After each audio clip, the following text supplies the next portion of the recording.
take a look at that book. Yeah, book nook, it's time to read a book. Everybody open to page 1. Don't forget to pay attention.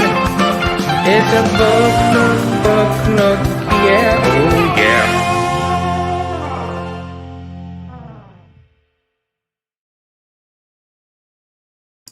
Well, hello, everybody. It is Tuesday, January 26, 2021, and welcome to the first ever episode of Book Nook. This has been a long time coming. We have been promoting this show for about 2 months now, so we wanted to give you all ample time to read the book.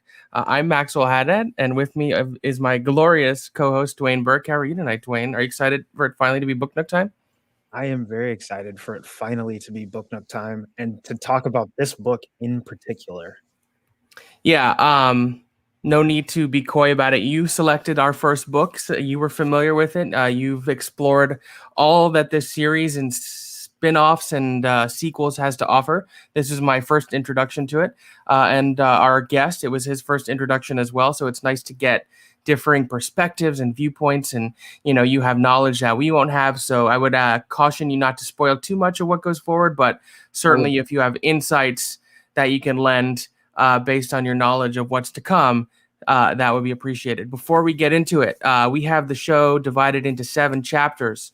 It's Book Nook after all, each chapter pertaining to a different aspect of the book.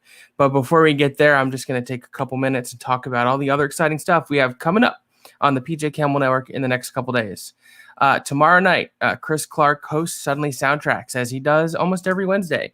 This is a very special episode because it was requested by one of our patrons, Brandon Buckingham. If you are a $25 patron, you get to choose a Suddenly Soundtracks episode for the month.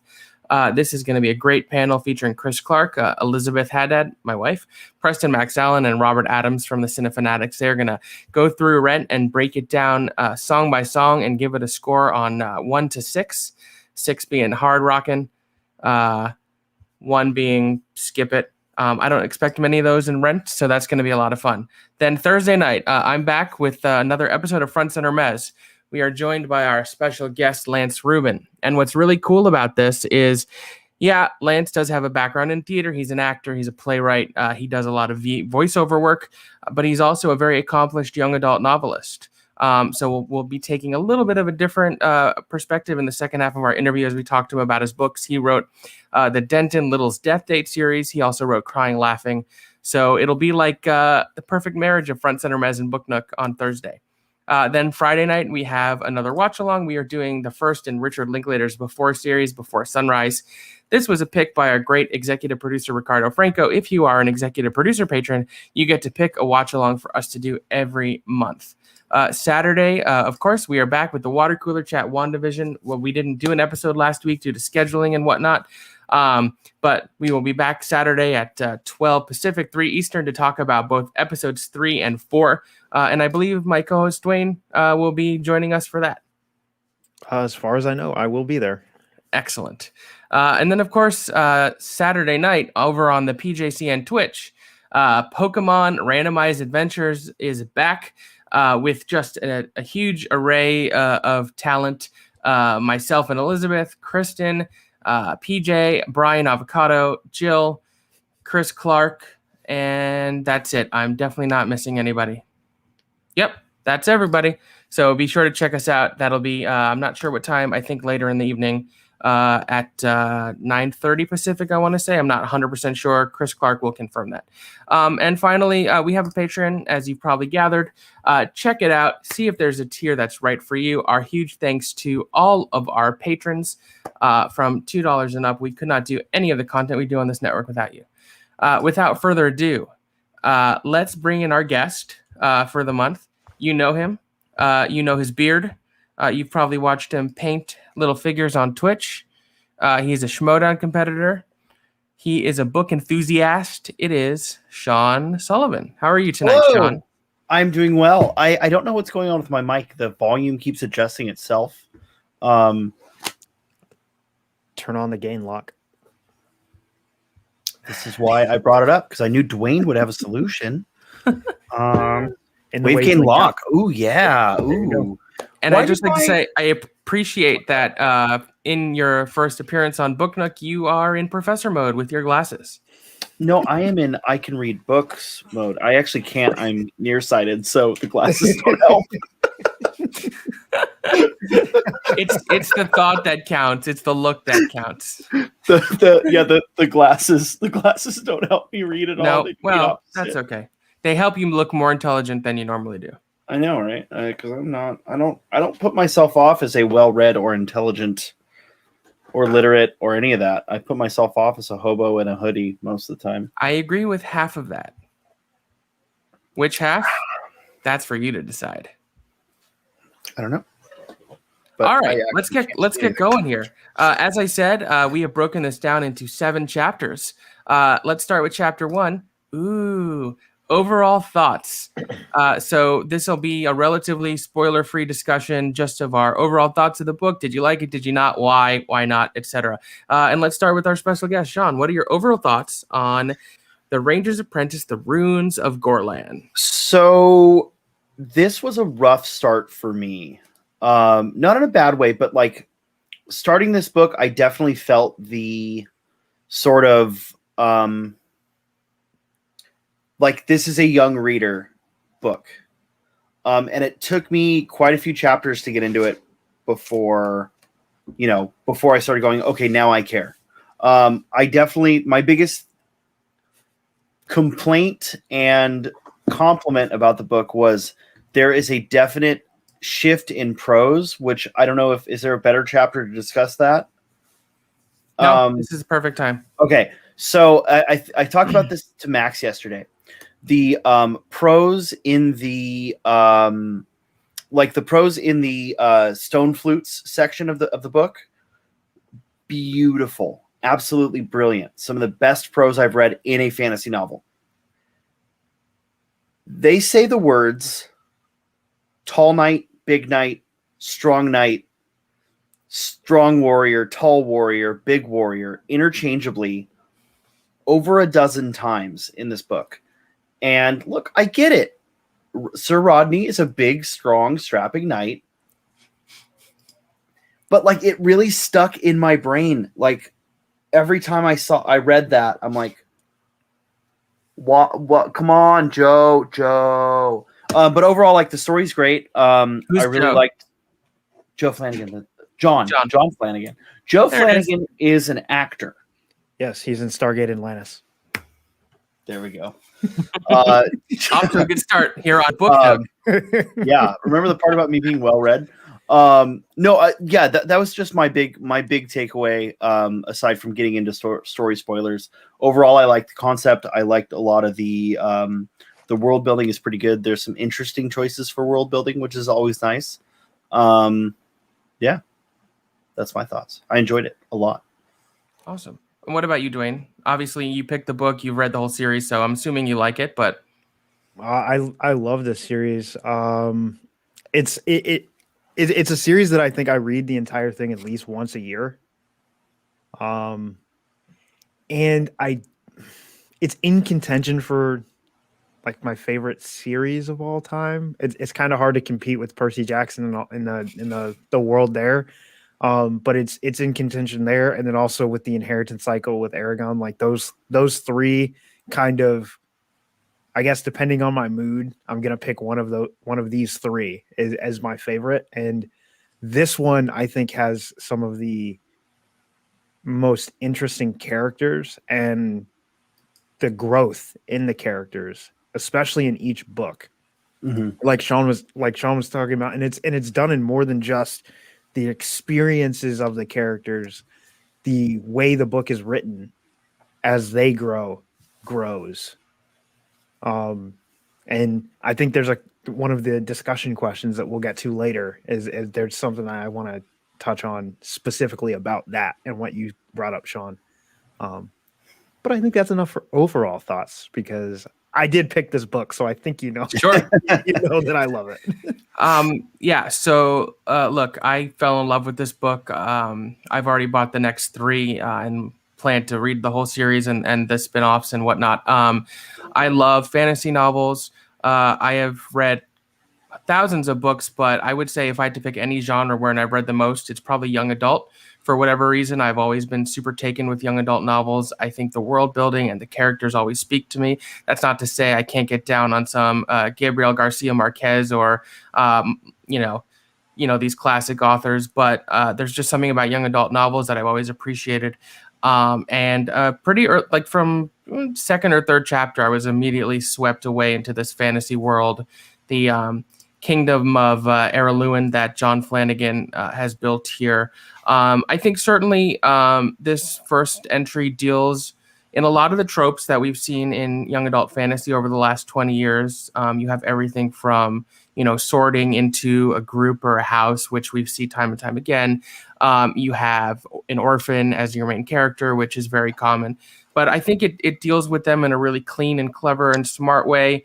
I think the characters are really lovable. And I like some of the turns, which we'll get into deeper, that some characters I thought were going to go one way, but ended up going another way take.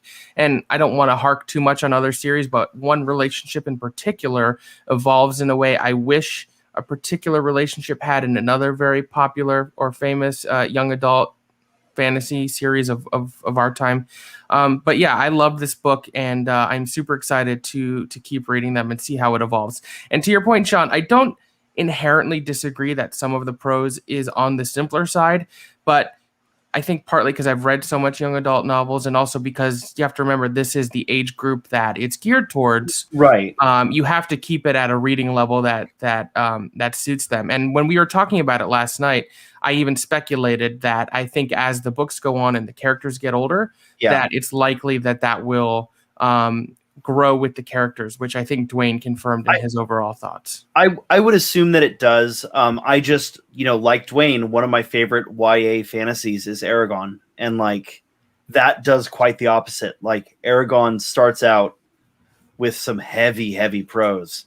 I mean that, not that we're talking about it, but like the prologue in Aragon, still the images from that stick in my brain. And there wasn't a whole lot in the first half of this book that did that for me. Just out of curiosity, both of you guys are like, is YA your preferred form of fantasy? Generally speaking, I think. Okay. I mean, I've read Lord of the Rings. I've read most of the Game of Thrones books. I've read Robert Jordan's is that his name? The Wheels of Time. Yeah, Robert Jordan. I've read some of the Dresden Files books. But I've definitely read more YA fantasy than I have adult fantasy, because I don't want to cast generalizations, but in stuff like Robert Jordan's or Tolkien or George R.R. Martin, the prose can be very dry and explanatory. The amount of detail it goes on to in the historical facts, like thousands and thousands of words describing a mountain, is not always necessarily what speaks to me. As a reader, for me, it's the characters and their relationships and the way that their world operates. And this had hit all of those elements for me in a way that I found very compelling and endearing. Yeah, exactly. Let's describe a mountain for 30 pages. Sums it up exactly. Yeah. And look, I love the Lord of the Rings books. I really liked Robert Jordan's books. I enjoyed most of Game of Thrones. I would like to finish it. Oh, and my favorite adult fantasy novels by a significant margin are The Name of the Wind and its sequel. I adore those. And I actually think in those, they almost read more like a young adult book to me, because he shies away from the very dry historical writing and focuses more on character and relationship while having, mature content. So those books are like amazing, and more so than Game of Thrones. I want that third book. I think maybe I'm the word I should be using is diction, not prose. Syntax. Yeah. So diction is spoken word choices. Syntax would be more applicable to the written word. Well, I understood what you meant, and I didn't really expound upon why I think it's written that way, because and when we get into the discussion questions, there's one that almost ties in directly to why I think it's written that way. But Max brought up The Name of the Wind, and that, although I think The Wise Man's Fear is the better book, The Name of the Wind is my favorite fantasy book ever because it's the introduction to that world, and I fell in love with that world because of that book. But like you were saying, it feels it's I would say it's an adult fantasy novel or series, but it doesn't feel like it. Right. It is so much more interesting Mhm. at every single turn and moment, and there's a lot more mystery in it than you get in normal and fantasy. This book and the main character actually kind of reminded me quite a bit Of of course. that book, which Yeah. brings us into chapter 2 of Book Nook, characters. So in chapter 2, characters, we're gonna dive into the characters. So this is where spoiler territory will start. If you haven't read the book, stick around. It's not like we're spoiling, the Eternals or Black Widow here. It's just a fantasy novel that I think would still be quite enjoyable for you if you know what happens. This book has a lot of characters. There's a couple of main characters. You have Will and Halt and Horace, I think, are the 3 main characters. But then there's just quite an array of all sorts of interesting characters. So, Dwayne, why don't you take us through some of the characters, and then we could talk about them individually and then their relationships.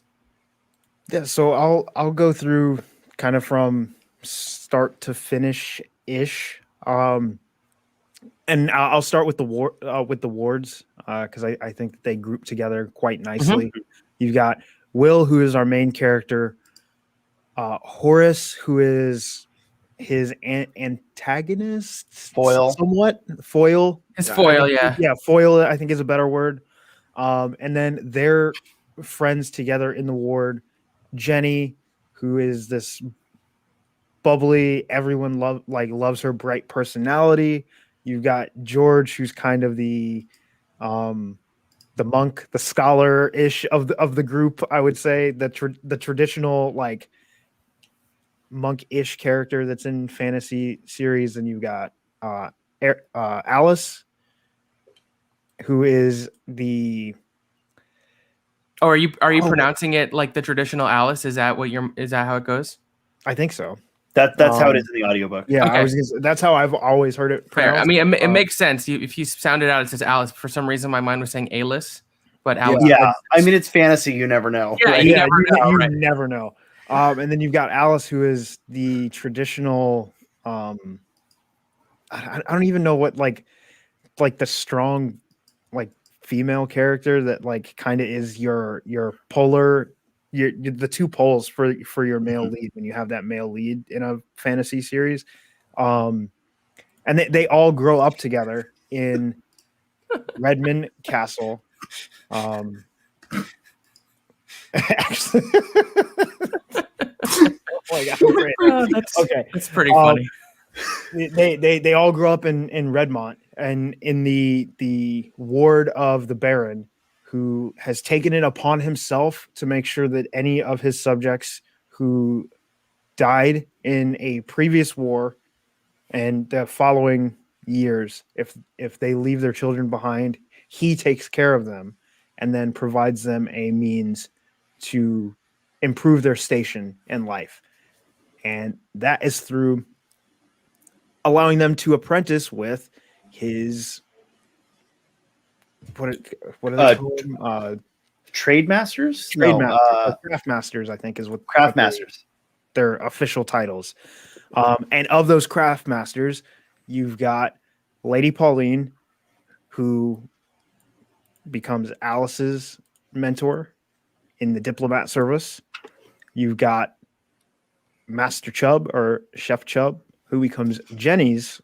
Which is just like the most obvious yet perfect name for a chef. I hate to cut this off too, but they also make a point of pointing out that Jenny is relatively rotund, and they do it in a not very gentle way. That is true. I wish I would have highlighted the line, but like I know the line that you're talking about, but she also makes a note of it and more in a self. No, I know way where she's like when Master Chubb asks her about it, she's like, "Well, I've got the right shape to be a chef." Yeah, it's it's a stereotype, but it didn't read as fat phobic to me. No, it didn't. I'm not saying. And I will tell you from future encounters with the character, I think they play it up because she's younger and she grows into she's going to be a character that grows into her shape. Right. And even in this book, I think that aspect does not define her character whatsoever. Well, they even Not at all. She becomes she becomes the apprentice of the chef, and then what defines her as a character and human throughout the rest of the book has nothing to do with that. Well, they It's even not kind of like your typical like clumsy fatty falls down type of stuff that you see too often. and that's exactly what I was going to say. It's the opposite. They kind of show that she's graceful. She's a great dancer. She's the life of the party. Like, Yep. Yeah, I really like. Loves her. Like, yeah.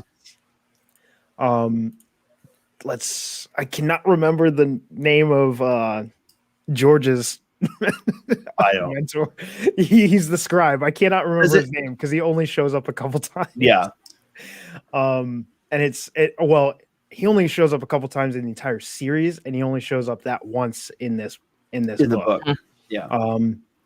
Then you have Sir Rodney, who is the battle master of Redmont, and he is Horace's mentor. He is the trainer of all the knights of the realm for this particular fief or fief. Which way did we fief? Fief is the way we settled on fief. Right. So you have the kingdom of Eraluin. There are 50 fiefs.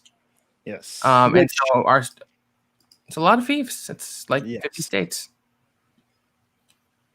And then the final character that I think will wrap up this section is Halt, who is the ranger for Redmont Fief.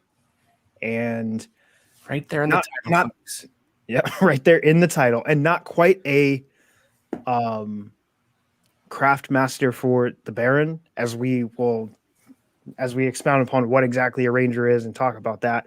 But he is Will's mentor and master for the length of the series. I think that's a good spot to kind of discuss those characters. So, like, Sean, did you have a character that you were like, okay, this is the character that I am most interested in or I identify with? I mean, it might be Will, it might be Halt, but it could very well be another character. And I mean, I definitely identify the most with Halt and Horace somewhere. Like, I think when I was younger, I was definitely Horace, but as an adult, I'm a lot more like Halt. Not Halt, Will. As an adult, I'm a lot more like Will. But like when I was younger, I was Horace, like 100%. Like that was me, you know. How into detail are we going with this kind of? As much as you like. Okay. So like, I mean, I definitely felt the battle school. I mean, I played football for 11 years of my life. Like, you know, the hazing being normal and kind of like, well, you don't tell anyone because this is normal. This is how it goes. And, you know, the way that kind of changes you and develops you. And Horace, I think, was my favorite character. Maybe.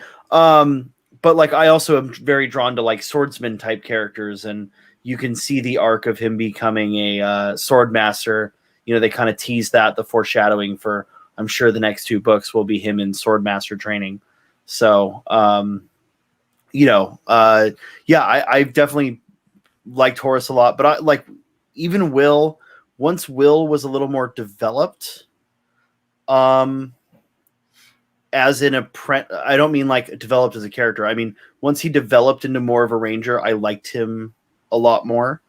But there's one character I liked a lot more, which we haven't brought up yet. Would be my next favorite character. So we'll talk about that when we get there. Okay. Max, what about you? Who was your identifying character if you had one? So I mean, it's a cliche because it's the lead character, but my identifying character was definitely Will. I mean, obviously, any book is written with the goal that you identify most with the main character, but I found quite a bit about Will to be very relatable to my experiences. In particular, the notion of not really knowing where you're from or where you belong, not having that sense of history about yourself. You know, I don't want to make this too personal, but that was certainly something that I could relate to. And I found that a very easy and quick way for me to understand where he's coming from. And I also like how even before he starts training as a ranger, he is clearly very resourceful. He doesn't necessarily follow all of the rules. He does what he needs to do to get by and protect himself. And I liked both of those things quite a bit. But I think, and what surprised me the most about this book is the character who had the most compelling arc and surprising arc is Horace. Mm-hmm. Where he started and where he ends up, I thought was unexpected in the best way. And since we're talking spoilers now, I'll draw a comparison to another book series that I don't want to hark on too much, but the way that Will and Horace start out is not dissimilar from Harry and Draco in the Harry Potter books. And where Will and Horace end up is very, very dissimilar from that. So throughout the course of these 250 some odd pages, Will and Horace is Will's bully in the beginning. He makes his life at the house, the orphanage, whatever you want to call it, challenging and difficult. And then Horace goes off to battle school, and he has bullies who are causing him great torture and pain and making his life very difficult. And through this, and then also through a couple of incredible acts of bravery that Will enacts in order to save Horace's life, they form a really strong bond. And the person in me who likes to predict where series are going to go, I feel like the relationship between Knight and Ranger, as we sort of see with Halt and Rodney, will become very important between Will and Horace in the way that their particular sets of skills are complementary to each other and will likely, I anticipate, be very helpful in fighting the big bad that is left looming at the end of this book. And so for me, this is hard for me to pick a character from this book in particular because I know where all these characters end up. Yeah, sure. But I do think that I somewhat, I mean, as someone who has literally been through battle school, like I do identify somewhat with Horace, and who has dealt with the exact same circumstances for the exact same, good reasons. I totally identify with Horace, but I also identify with Will as a child of adoption who, doesn't know a whole lot about where they came from, who had a military-ish career that my entire job was finding new and inventive ways to deal with things, gather intelligence, things like that. I kind of identify with Will and Horace. And I will say that, Sean, if you like Horace and the Swordsman, when you get to the Emperor of Nijan, that will probably be your favorite book.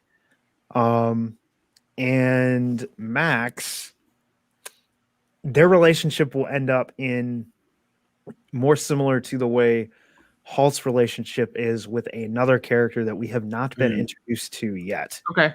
But we'll be introduced to, I believe, in the second book. I think it's the second book. But there are many, many adventures between Horace and Will, and their successes and failures are intertwined basically through the rest of their lives. But you mentioned the big bad, so I think But before we switch, there's one thing that I'd like once the book was over, and like you kind of know your 5 wards and like all that, it's your D&D party 100%. Oh yeah. Like they definitely set that up, and I love it so much. Like the way they're like, no, look, here's your bard, here's your cleric, here's your, your face character, and then your ranger and your warrior. Like if there isn't already, there could definitely be a tabletop role-playing game in this universe. Oh yeah, absolutely. I mean, and it's so well formed. I mean, you've got orcs, you've got, boss monsters, and you've got a villain. It works. So But yes, the big I would bad. say similar to, and I don't know if how much research you did into the series and the author and some of the things that they've done surrounding the series, but similar to the way that they kind of put on like a camp Half-Blood for Percy Jackson, they did put on a like ranger training camp for children in Australia for this book series, and it was like it like sold out in like record time in Australia. Like the way we are here for like here and in England for like Harry Potter and stuff, that's how they are in Australia for this book series for kids. Like they eat it up, and I totally understand why.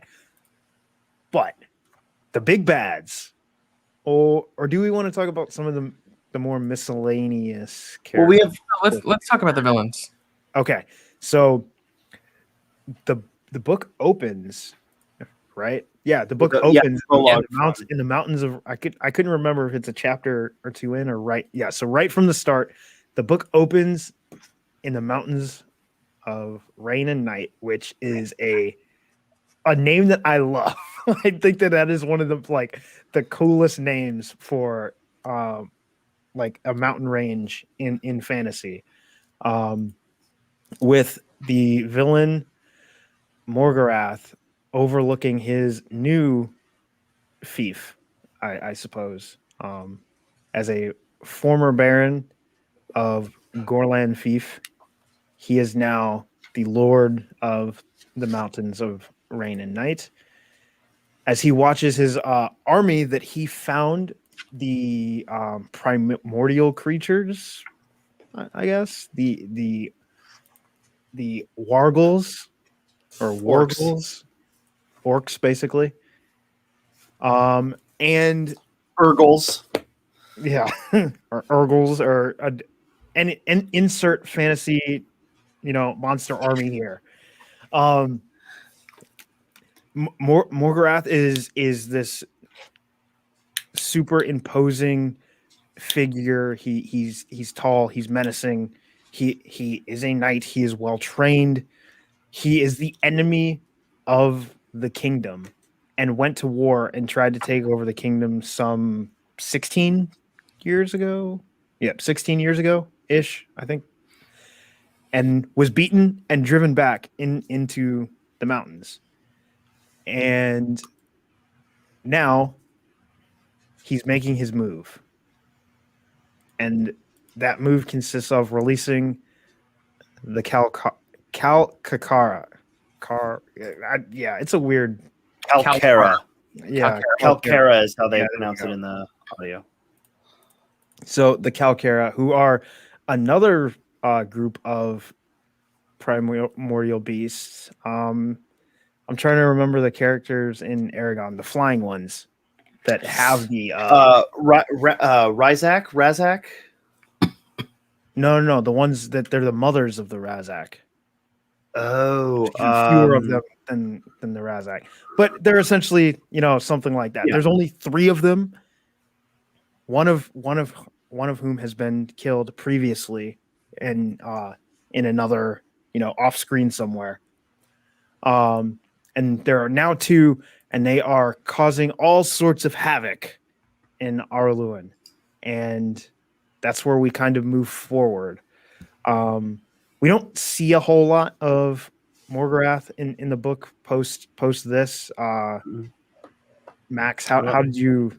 What was the feel of Morgorath for you? Like he was almost like an unseen, almost like Galbatorix in the first book in Aragon. Yeah.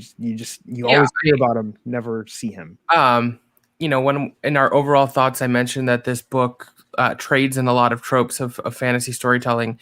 And when an author sets out and knows they're going to write something that's multiple volumes, the idea of introducing a villain who is mostly just a looming presence in the first book is pretty common. But I thought it was really effective here. I think starting out in the prologue where you introduce him and you get a sense of his plan and his history. And I always like when you have a villain who was present in the past, who lost, who retreats, and then at the start of your story is gearing up for his second attempt at villainy and taking over the kingdom. So, in terms of direct villains in the book, the Calcara are certainly who they deal with and who are actually in the pages of this book. Morgorath, you just keep hearing about. The characters speculate that he's behind this, what he's planning, but you don't really physically see him other than that first prologue at all. But I think he's compelling. I would like to know more about him and his motivation. I expect that will happen because I expect we'll spend more time with him in person. But yeah, it's also a great name. It just rolls off the tongue and immediately sounds like a villain. Morgorath. Like, that ain't no hero right there. That's a bad dude. Yeah, the kind of trope of your villain is named something evil like Galbatorix, Voldemort, Darth Vader. Like, yeah, all right, cool. Sauron. Yeah, Sauron and Saruman. Like, I want a villain named Ed. Like, can we get a villain named Ed? Come on, like. Which again, it comes to the young adult reader thing. I mean, or not even young adult. This is young reader. I'll be honest. He did not stick in my brain very well when I first read it. I did go back and read the prologue, and it did stick a little better. But like, you shouldn't have to do that with a young reader, I don't think. But that might be me. Like I said, it took me a little while to get into it. But the kind of, I have a lot of questions about him. Like, is he because we don't learn that much about him. Like, Dwain said he's a knight and a former, lord, which we know he's a former lord. But like, as far as like what we know, my big thought is he some sort of warlock? Is he that traditional, like, evil wizard? Because he's binding these creatures. How's he doing that? That was my big thing. How is he binding these creatures? Which we do learn a little bit later. Some of how he does that with big, healthy doses of silver. But, like, that doesn't explain how he binds the Wargulls. The other thing is we don't ever learn about the Wargulls at all. We just know they exist. We don't see any in the book, right? Just in the prologue. Not in this book, no. Well, we're talking spoilers, and I think it's very clear from what we're saying that the book ends very much with all is okay right now, but the war is coming. Yeah. And in fact, we'll get there a little later on, but much like it has a prologue, the book has an epilogue. And when I got to the epilogue, I expected to go back to Morgorath. I expected to be setting the scene for what his plan was and what was going to happen in the next book. And it does something very different, which I appreciated. But it is very much one of those Morgorath is still on the loose. What trouble will he cause? And the war will come. So kind of the intro kind of reminded me of like I almost felt like it was a little Power Rangers, like, go my minions, go, like I was like, okay, so he's releasing the monster of the week. Next book will be a different monster of the week, which I don't know that. I will say I do think the first 4 books serve as one complete story. I would say. Good thing I bought 2, 3, and 4. Yeah, because the second book kind of closes. It's almost a 2-arc story, I would say, because the second book kind of closes this arc, and then opens another arc, and then the next 2 books are a complete arc, and where those books end, kind of gives you a nice breaking point to jump to the next story arc, which is kind of way the series is set up. It's about 2 books equals 1 complete story and 1 complete adventure in their lives, and then but you will get a lot, well, not a lot more Morgorath in the second book, but you do get more of him. You really get a lot of Morgorath and a lot of those things that the explanations of his motivations and things like that in the prequel series. That really starts the first book in the prequel series starts with the beginning of his rebellion 16 years prior. I have so much reading to do, and I'm excited. So you mentioned some ancillary characters, and let's go through them because I'm really curious to know who was Sean's other favorite that we haven't mentioned yet. I have a feeling. Oh, well, why don't we just go? Who do you think? Is it Tug? My guess is Gillen. It's Gillen. It's definitely Gillen. Thought so. Yeah. So we have Gillen, who we meet. I don't know. So about halfway through the book, they go to a meeting of the Rangers where so every fief has a ranger, and every ranger has an apprentice, and so they go to this meeting where there's going to be. Every ranger does not have an apprentice. Oh, okay. There's you find out later there's generally about 12 to 15 apprentices at any given time. That's why, like, for a while Halt had no apprentice. Like, understood. That makes more sense. Okay. So anyways, they go to this meeting where the apprentices that do exist are going to go through trials and tests to see if they will move on to the next level of apprenticeship and stay on the path towards being a ranger. Of course, right as this is about to happen, word breaks that Morgorath is on the move, that the Kalkara are on the loose, and so it doesn't happen. And then there's the wild boar as well. So at this meeting, we meet Gillen, who is Halt's former apprentice, and now a ranger in his own right at a different fief. So what was it about Gillen that you liked so much, Sean? Again, kind of like how I was saying, like I like certain things about Will. I like certain things about Horace. Like Gillen, and especially like once you get a couple pages into having Gillen, like you learn a little bit more about him. He's the more charismatic Halt. And like coming from a noble family and like all that, and the fact that he made the choice to be a ranger over battle school, without being like Will also makes that choice, right? But he made that choice knowing both options, whereas Will made that choice once, he had already kind of gotten to that decision. I like that he makes that decision, at a young, how do I say this? He makes that decision free and clear, whereas Will makes that decision after he's already been a ranger for a few months. Sure. Yeah. I don't know. It was just something about him. He's a little bit more charismatic. He's a little bit more jovial, while still having that skill set and the, just the way he interacts with Halt and Will, I found really interesting. Yeah, I don't know why. Yeah, I liked him a lot too, and I liked Halt a lot. I think the ranger lifestyle and what they train for is super cool. They operate in stealth. They're crafty. They're resourceful. They don't use heavy artillery like the knights do.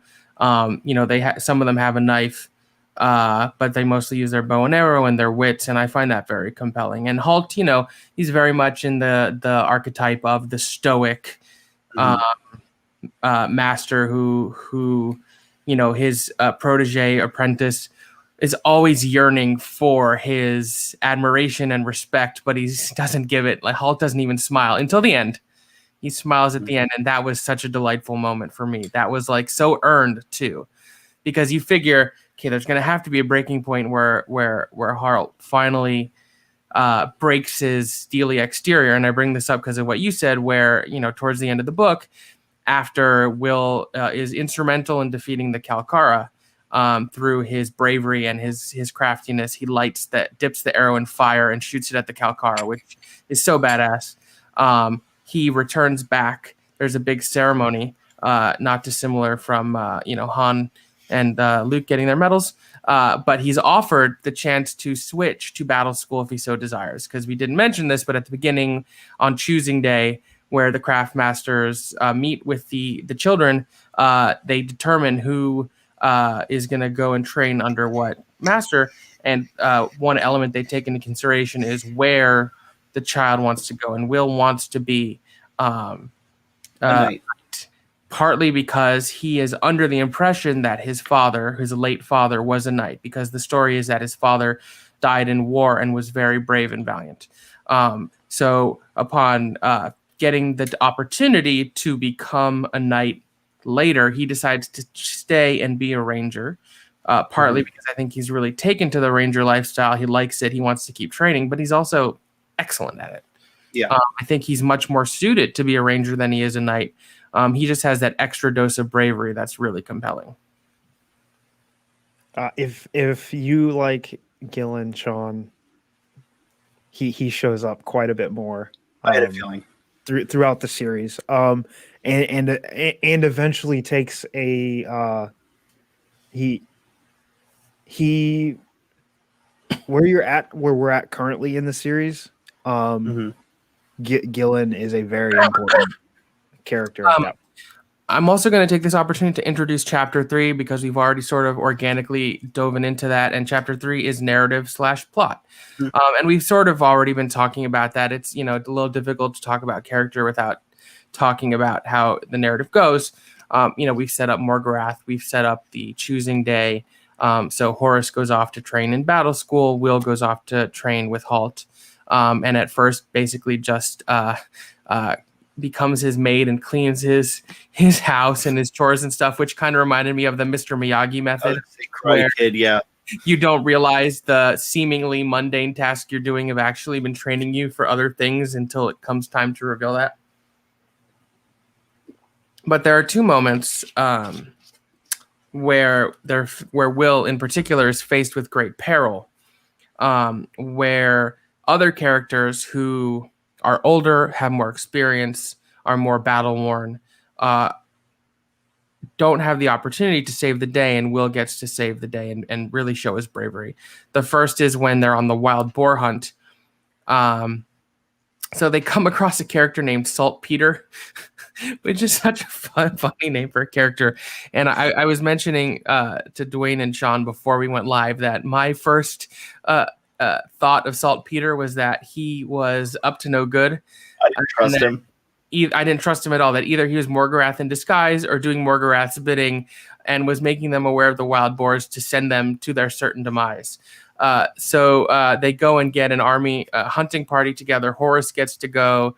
The knights get to go to fight the boars. While the rangers track them, because that's one of the big skills of the rangers is tracking.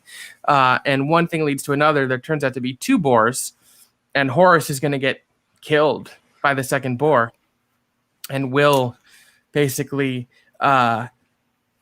stops that from happening. And although he doesn't kill the boar himself, he's instrumental in setting up a scenario wherein the second boar can be defeated and not cause harm to Horus. And that's really what bonds them together.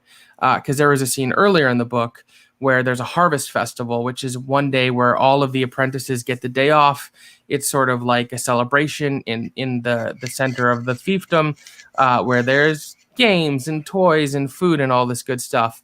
And Horus and Will get into quite a big fight involving Will's horse. So the Rangers' horses are small, much smaller than the battle horses and unassuming, but they have many other different skills. And I loved these horses. I thought the horses were such great characters. Like Tug really becomes a character in himself. The Rangers' horses actually become full-fledged characters, basically. Carl, my name is Tug. Nice to meet you. So I don't want to. This isn't like no. You're fine. Go ahead. Spoiler, because it's something that happens throughout the entirety of the series, and you've already kind of started to see it happen. But the Rangers do talk to their horses, and there are moments where, and it's never shown to be definitive or not. It seems that the horses are talking back. Yeah. Well, there's a scene, and that becomes a very, very integral relationship within the entire series. Well, there's with the scene in question that Max is talking about with Horus trying to mount Tug, like there's a scene where it's like Tug gave me a nod and what like it wasn't a nod and a wink, but it was like Tug basically gives him a nod and a wink, like, oh yeah, let's do this. Like, let's fuck with this kid. It was very clear to me that Tug undoubtedly understands more than your average horse would.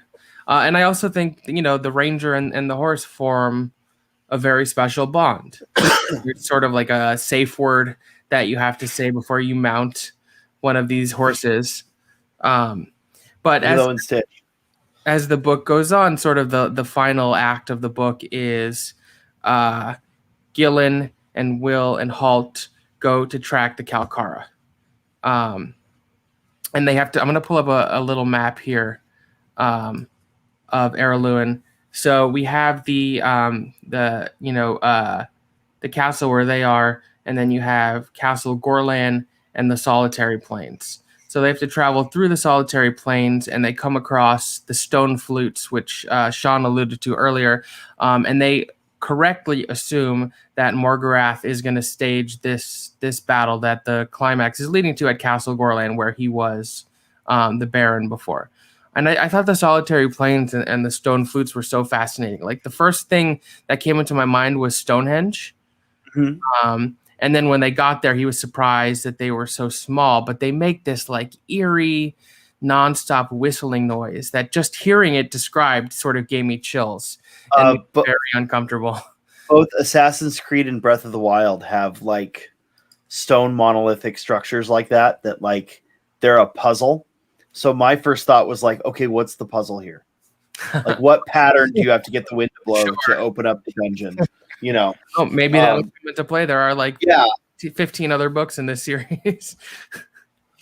So that was my first thought with the stone flutes. I also like the line. They're like, Gillen and Halt are talking about the stone flutes, and Will's just like, "What's a stone flute?"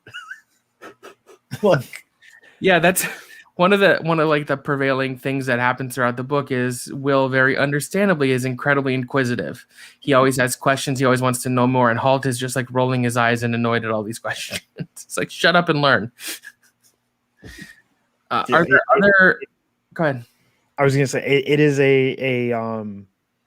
it's funny because you, even in this first book, you get the sense of these are all Ranger traditions. Like, all of these different things that they do. The instance where Horace gets on Tug is exactly the same as when Will gets on Tug for the first time. Yeah. Yep.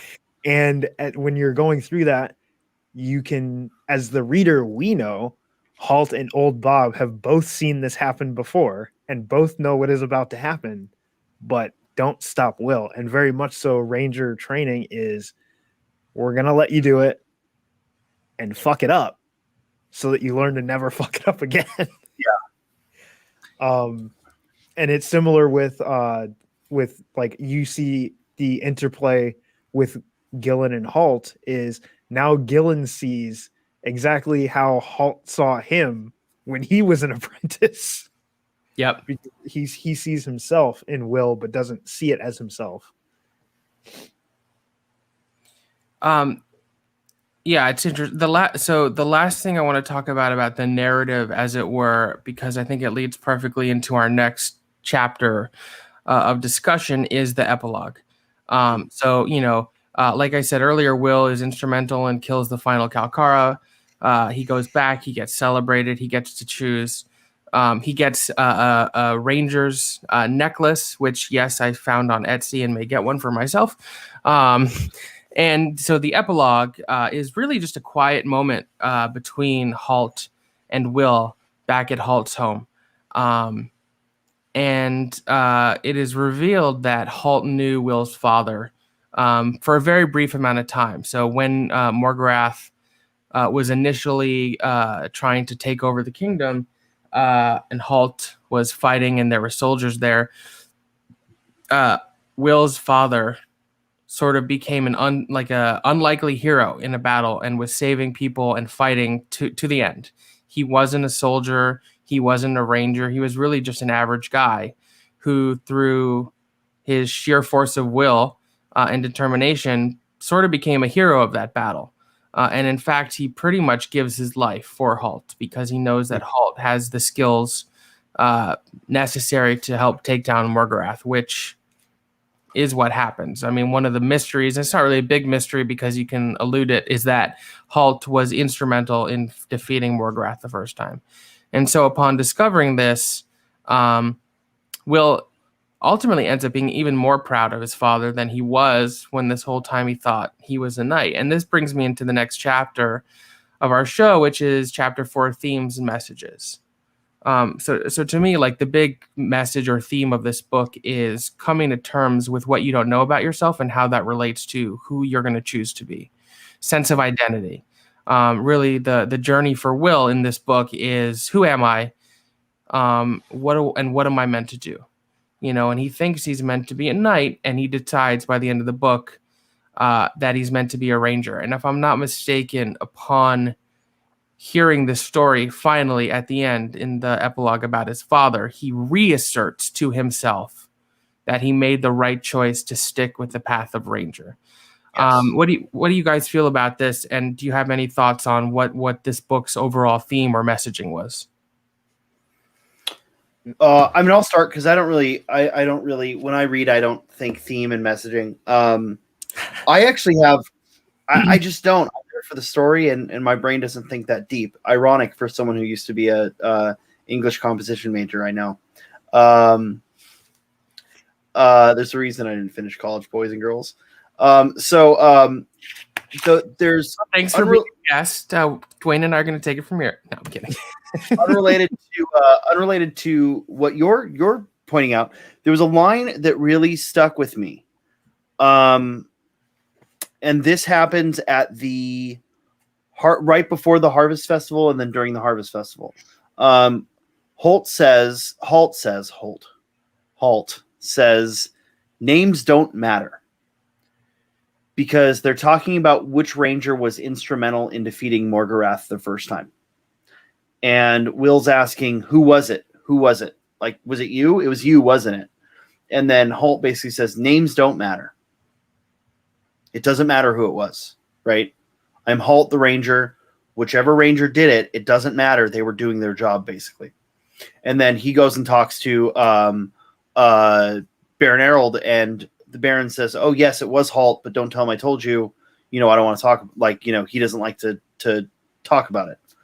And then in the epilogue, they're talking about how, he says, your father, Daniel, and very clearly gives a name to his father.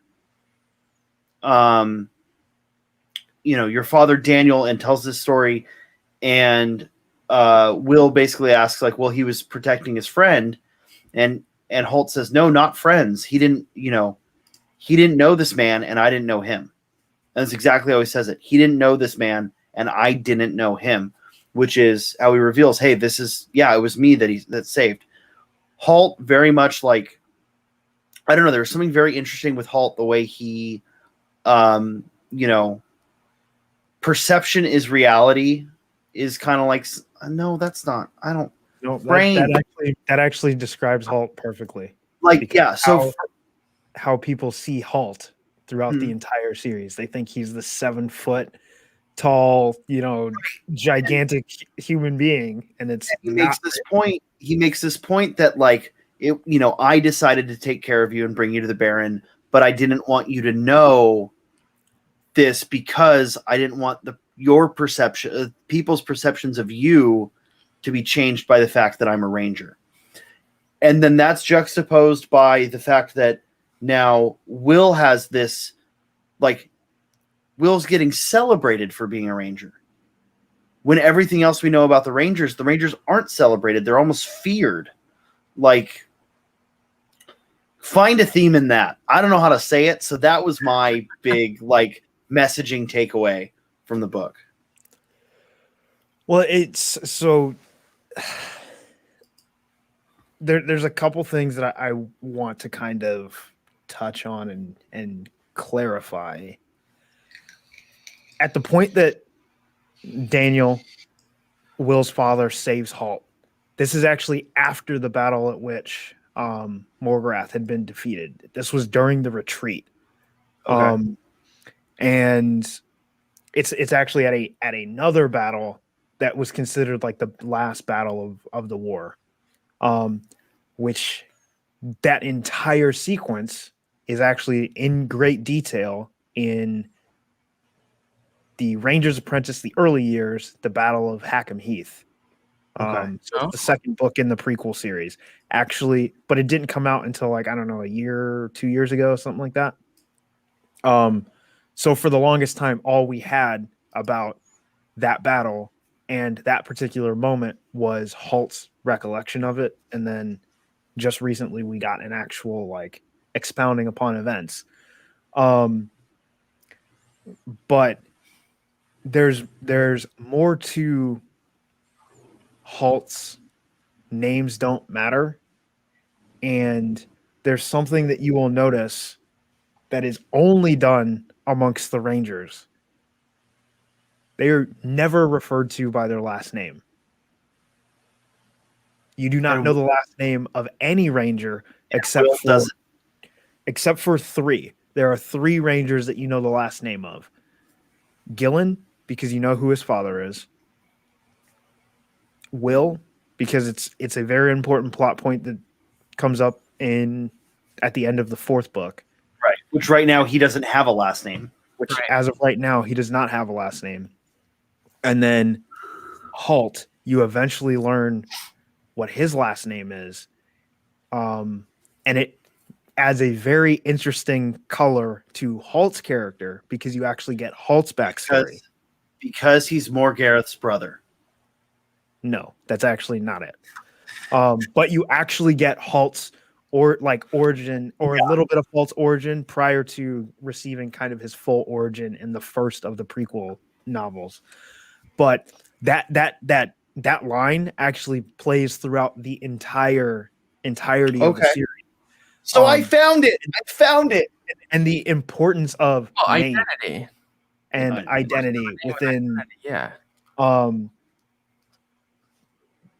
it's an overall theme across the entire series. And I think that might be the part of the YA-ish nature of it, is helping, people understand through archetypes their place in the world.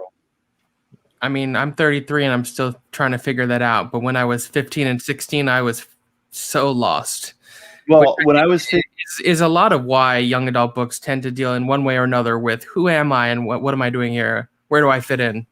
What am I? This idea, the trope of a placement ceremony. Yes. But like in Harry Potter, you have it in Divergent. You have it time and time again in all of these series. Very much like Will. Like I think when I was 16, I knew exactly what I was going to do. I'll tell you what, it wasn't what I'm doing. You didn't know that you would be talking about books online at 10:30 on a Tuesday? Actually, no. This lines up a little closer. Okay. This lines up a little. No. Talking about fantasy novels probably lines up a lot closer to what I expected I was going to do with my life than, being a telecommunications technician who has a Twitch channel. Like, that wasn't it. This line of thinking we've been talking about with identity and not having a name is actually perfect because it leads me into our next chapter, and it's actually the first question. So our next chapter is chapter 5, discussion points. So I scoured the internet, and both on John Flanagan's website, which thank you, John, it was awesome, and some other places I found, as is common with a lot of books, if you're going to be reading this in a book club, there will be questions that the readers can ask amongst the group. And for all intents and purposes, the 3 of us are this month's book club here at Book Nook. So let's talk about some of these questions. And the first one I have here is, Will struggles with not knowing his family heritage. Why might the author choose a main character with no known history? And I think we've talked a lot about that, but does anyone else have any additional thoughts on this question? Yeah, I do. Because it's an overused... For 2 reasons. So the serious reason is because it helps imprint the reader on the character, right? Because if the character has a family life that matches your own, you will better empathize with them. But if the character has no family life and circumstances that could be related to other things, not getting along with your classmates or your siblings or what have you, as is the case with the Wards, having the the one or two that you really get along with, the one or two that you don't really know, and the one or two that you really don't get along with. Like, that's very right. That's very emblematic of the adolescent experience. Answer number 2 is because it's a overused trope in fantasy, right? Who were Frodo's parents? I don't know. Aragorn, is raised by his uncle and his cousin. Harry Potter, raised by an uncle and a cousin, right? Like, is this overused trope. There's also a running, I'm going to keep bringing back to D&D because, let's be honest here, we got all this shit here. It's a running gag that, like, every D&D character that someone makes is an orphan, because you don't want to think about, you don't want that baggage when trying to imprint on a character, right? It's not what you think about in this sort of fantasy adventure story, unless your father's Darth Vader, in which case, yeah, totally relevant. Solid Slate says nobody who has a happy family is going out and risking their life to kill a dragon in fantasy. That's a good point. Yeah, and that's what it is. It's this like, it's an overused trope, and For good. I'm not right. Overused for good reason, not overused like, man, I can't believe they did this again. Yeah, you're right. It is a trope for sure, and I would say that, part of the reason it's done is so that as the character learns about themselves, the audience is also learning, like, with the character. Yeah. It's not always the case. I think it can be done well. Not that, like, The Name of the Wind, I think, is a perfect example of a known character, a character that is known in the world, but that the story device that they're using is a lot different, because you're receiving the dictation of a memoir. So it's a slightly different story structure. But that's why it works so well for YA novels and fantasy as a whole, is when you're trying to explore those themes of identity, you can't do that if you know everything and know who the character is. Right. There's a couple other questions here in the discussion points that I think relate to the same line of thinking. So I'm going to ask them at once, and then we can expound on it. The next, which I think we already answered, is what would be the advantages to having a character with no background? And the other one is, I have to find it. I'm sorry. How does not knowing who his parents are affect Will's life? Why do you think the Baron and Halt keep this information from him?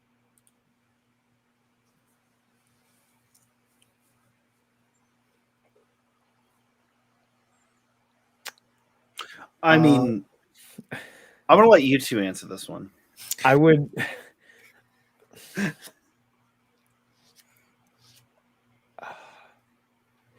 It's hard to say because I know. Right. I know the answer to the question. Then Dwayne, you don't answer because we don't want spoilers. This is your show. Why am I talking? But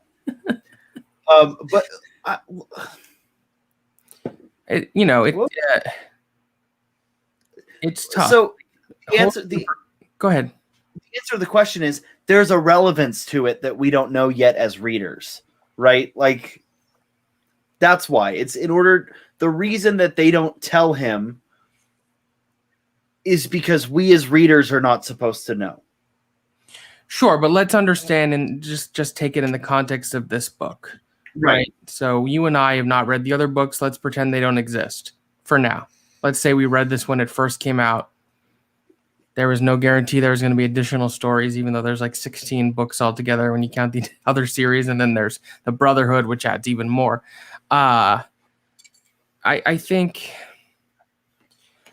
I hate to keep bringing up other books, but we see a lot in these fantasy novels where there is a character who knew either in person or knew things about the character's parents who we don't know. They withhold that information from them so that the character can come to certain realizations about themselves on their own journey.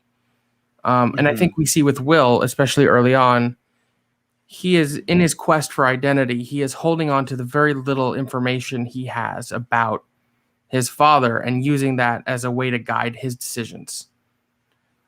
By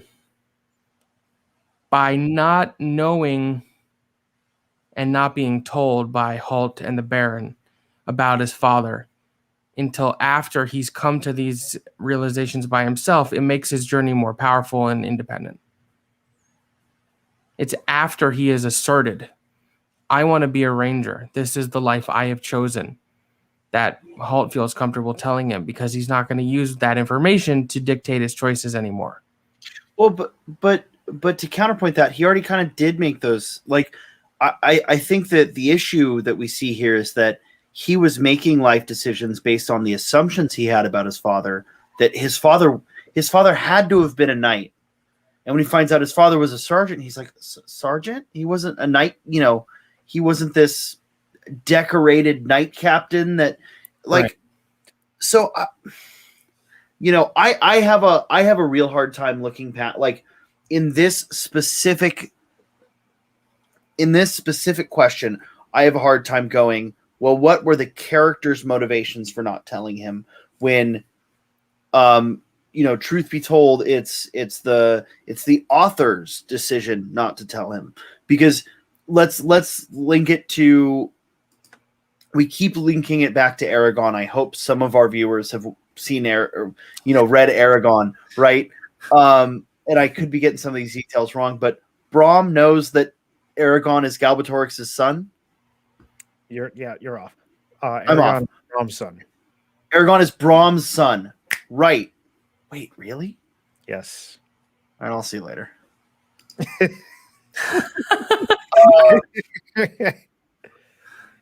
So why the fuck didn't Brom tell him that, hey, look, I'm training you? So Brom did not know 100%, but he was fairly confident that Aragon was his son. Okay, so but like, it all comes down to whenever you have a character with an unknown origin, it's one of two things, right? Either the origin is irrelevant, the character is nobody, or your father's a Palpatine. Right? There is no middle ground. And I'd make the Star Wars joke, but like look at Luke, right? Your father's Vader. Look at,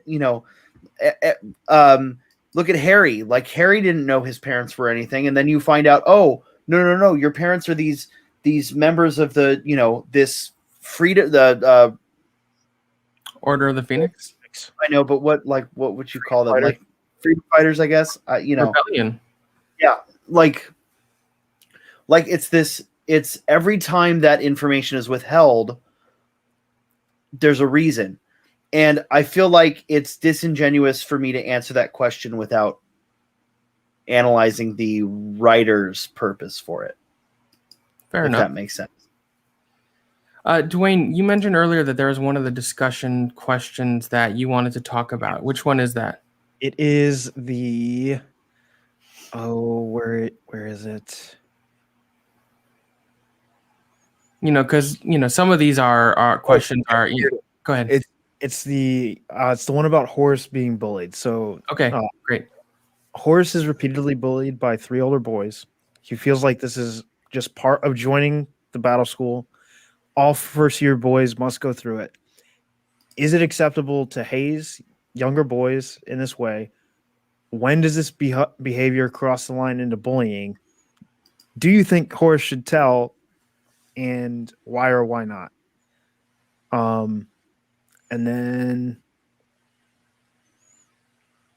we'll tie that into because there's another question that almost is exactly the same. But why doesn't Horace tell anyone? And does he believe that he deserves to be bullied? Now, how I kind of the reason I wanted to talk about this is it's when you brought up the way the prose or the syntax of the book starts. Mm-hmm. This keys into particularly this situation in particular, but the characters as a whole. Why doesn't Horace just say something? they're children. As Right. all of us remember as children, we think adults know everything. I bet, and I think he mentions it, Horace thought Rodney knew exactly what was going on. Right. Horace thought, hey, that's an adult. And I think that's part of the reason why you get that very simplistic view of knights. Big, tall, strong warrior. Because it's always Rodney too. But every one of those descriptors was Rodney. You're receiving that description from a child. Mm-hmm. And while they are still children, their mindset has kind of matured slightly as the book goes on, and they no longer see them as these mythic beings. They start to see them as the people that they are, as the human beings that they are.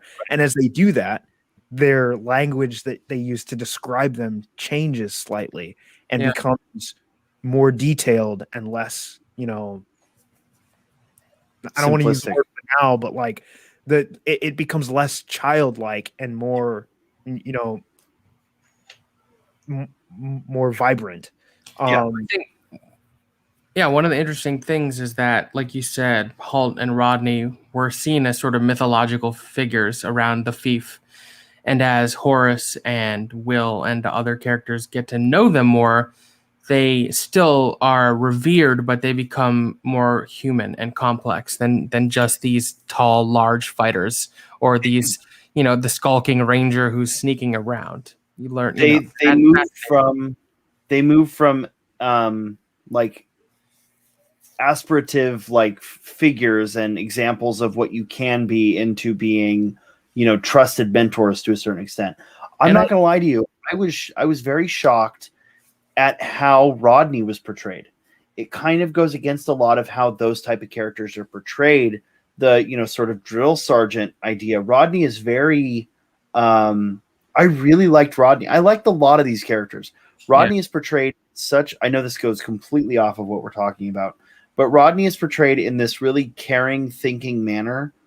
But not thinking in like the calculated war master you would expect, but like in a like he makes a decision. I want to make sure that Horace isn't a misfit or like troubled before giving him the skills he's needed, partially for protection of both Horace and other people that he would come into contact if he does become a bad seed, but like also like, because look, I want to make sure this kid shows so much promise. And the scene of the sword drills was awesome. Like where he's like, look, Horace knows what's going on. I know what's going on, but no one around us is picking up on what's going on.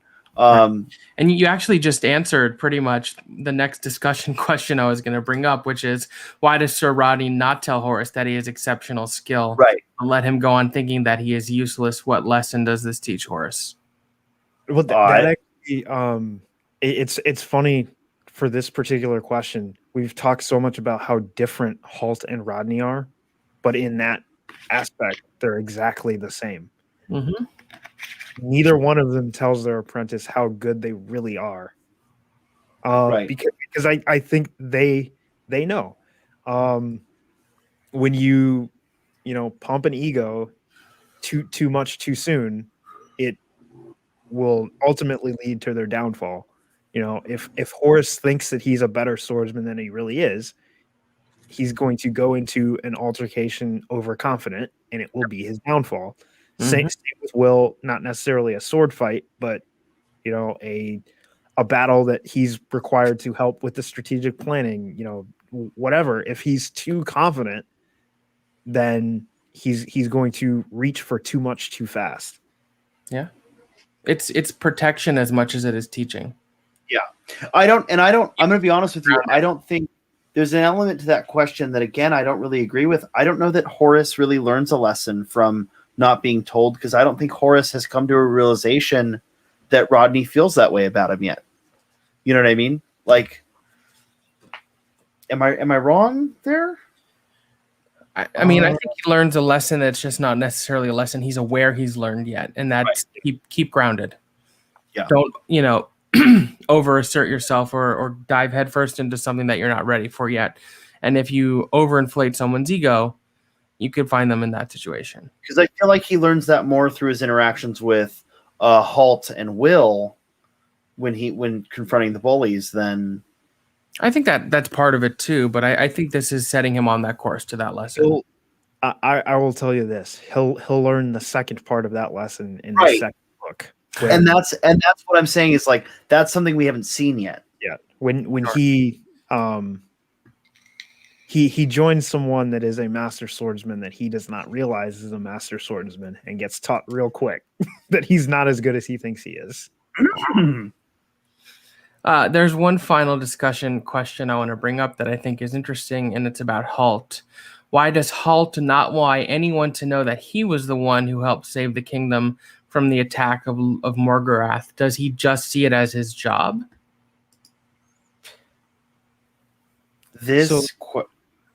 Go ahead. So I would say it's not that Halt doesn't want people to know, because it's very clear. Pretty much everyone knows, minus some of the children who at this point, like that entire time period, has kind of faded into legend. But adults know. When people hear the name Halt, their entire mannerism changes. So I don't think it's a matter of not wanting people to know. I think it's a matter of almost like quote in The Name of the Wind.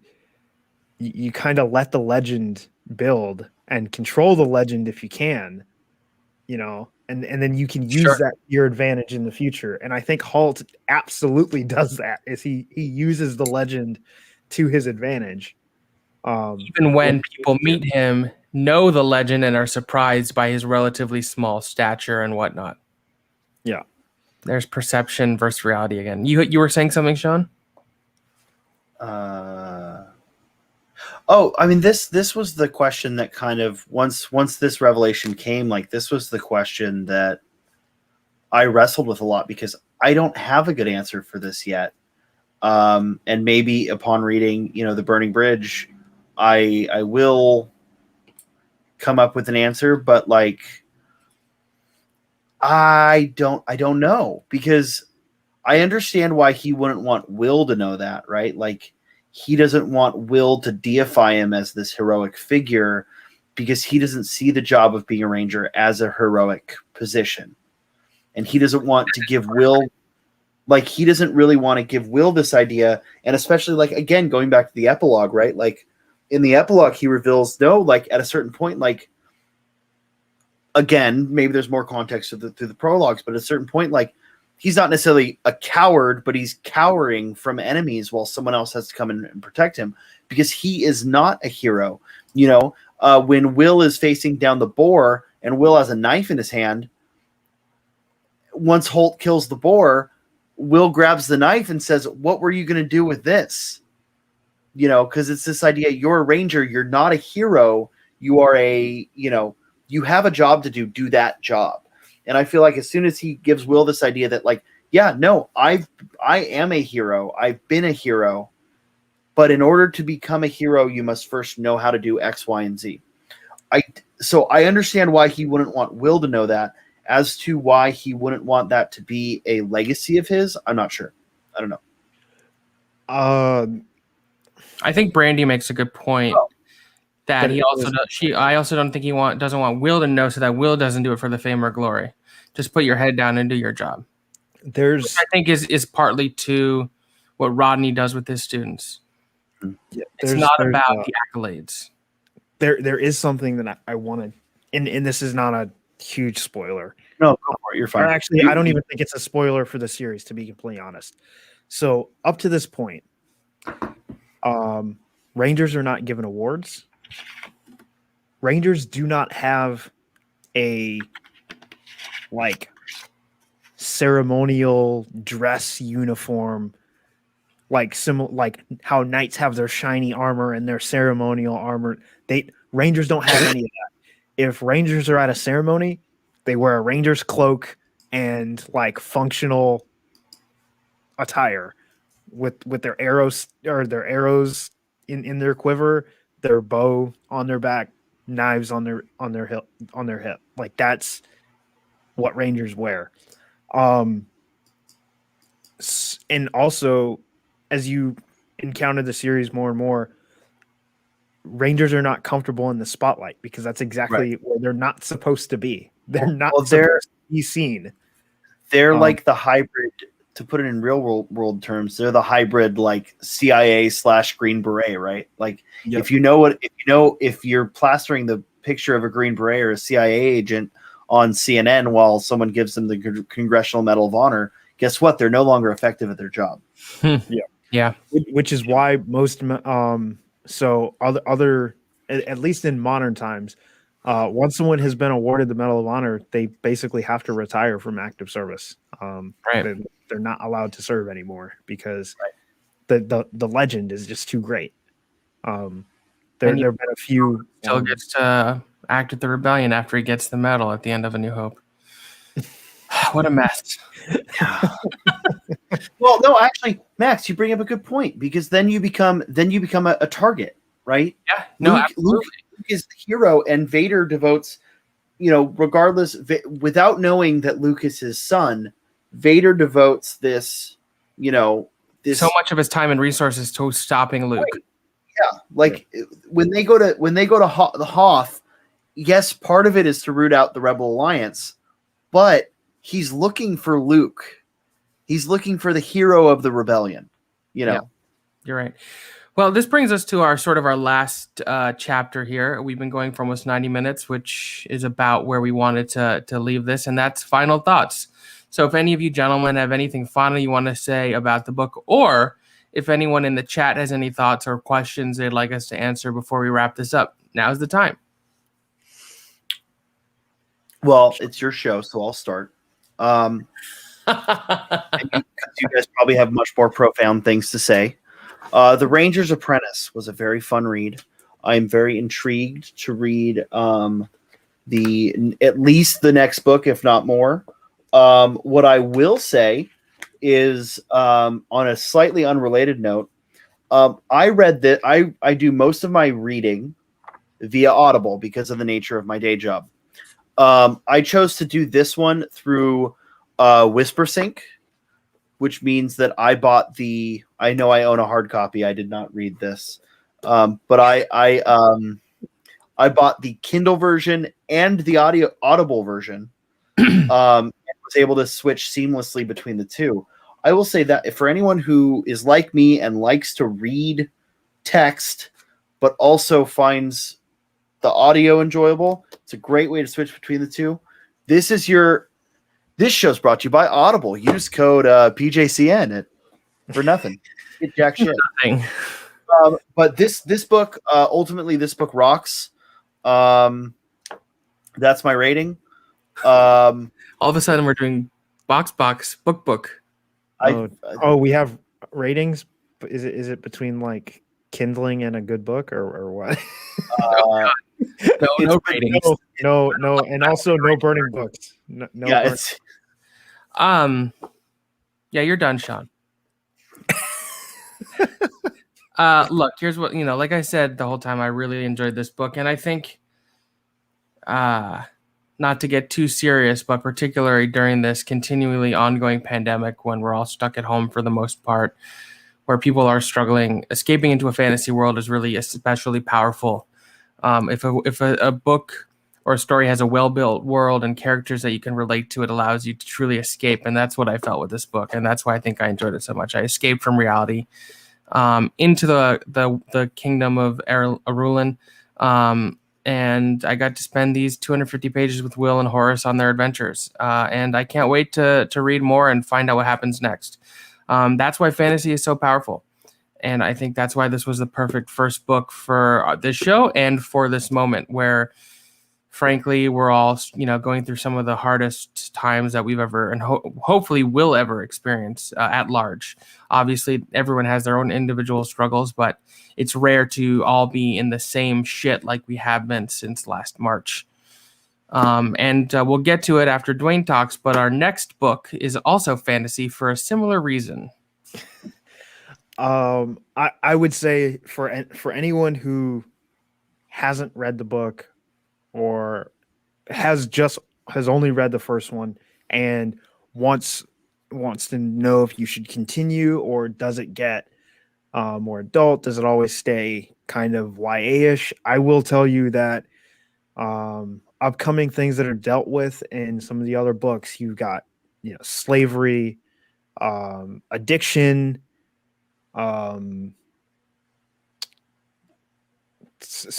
of like race relations, ableism. When you get into the Brother Band Chronicles, you get into colonization. There are so many adult themes that are touched upon with these books and throughout this series. I cannot recommend it highly enough. So please give it a chance. I would say read the first 4 books because they're not long. You're not out here reading, the Fellowship of the Ring. They're not that long. No, it's a quick read. It really is. So give the first 4 a chance. I did it in 6 hours. Like, it's nothing. Yeah. Uh, And for what it's worth, our next book is quite a bit longer, but that's okay. True. So look, that's our discussion of the Ruins of Gorlan. I hope you all enjoyed it. I certainly did. I think for a pilot episode, this went really well. Thank you so much, Sean, for being our guest. You're welcome at any time. No, never again. That's fine too. I mean, look, I love you guys, but you guys I talk to you guys all the time. Get better, more interesting guests than me. Come on. No, that's the plan. And shouldn't be too difficult because who isn't more interesting than you? That does bring us to chapter 7, which is next time on Book Nook. So our next book has been a hugely popular success over the last few years. It is another fantasy series. It is by the Nigerian-American author Tomi Adeyemi. It is Children of Blood and Bone. This is an awesome book. I'm looking forward to reading it again and talking about you all with all of it. It has fantasy, but it also deals with themes of slavery and oppression and racism and heavy West African mythology. I think one could argue that it has elements of Afrofuturism. It's a really, really cool book. And I think our plan is to do our next show the last Tuesday of February, so everyone has about a month to read the book. It's a slightly short month in February, so it'll be a little less than a month. But just look at this cover. Is that not a great cover? Love it. Beautiful artwork. Awesome. Well, Sean, where can everyone find you online? Do you have anything to promote? Well, look, these lovely people know where they can find me, but on my Twitch channel recently, I've started doing something new. I'm doing some miniature painting, miniature building, a little bit of Bob Ross action, just, hanging out with the chat. It's been very therapeutic and very lovely, and I would love you guys to come join me. Both you two here, but everyone, here. Do I have anything coming up? Thursday, I'm recording something, but I don't know if I can announce it yet. But yeah, that's it. Dwain?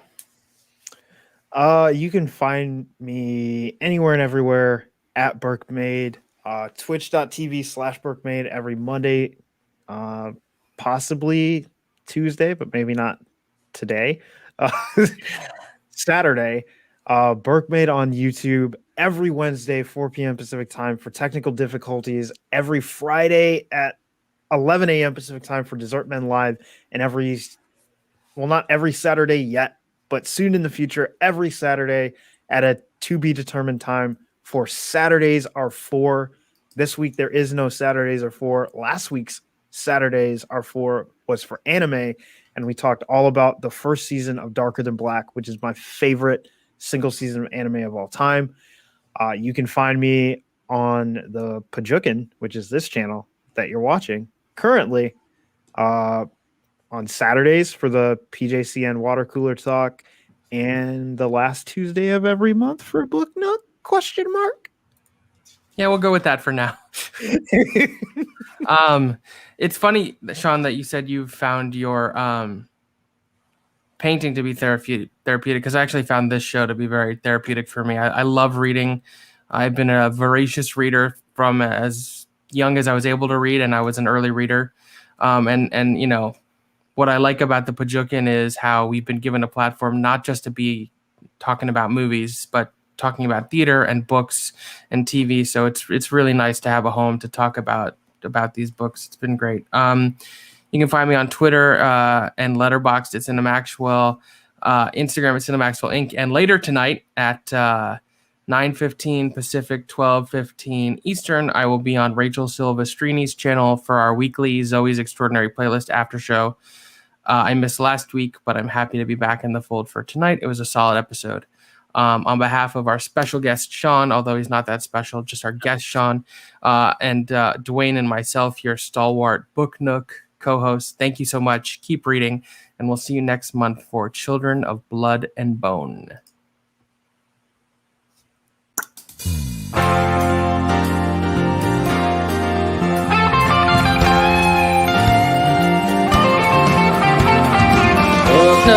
Book Nook, take a look at that book, yeah. Book Nook, it's time to read a book. Everybody opens page 1. Don't forget to pay attention. It's a Book Nook,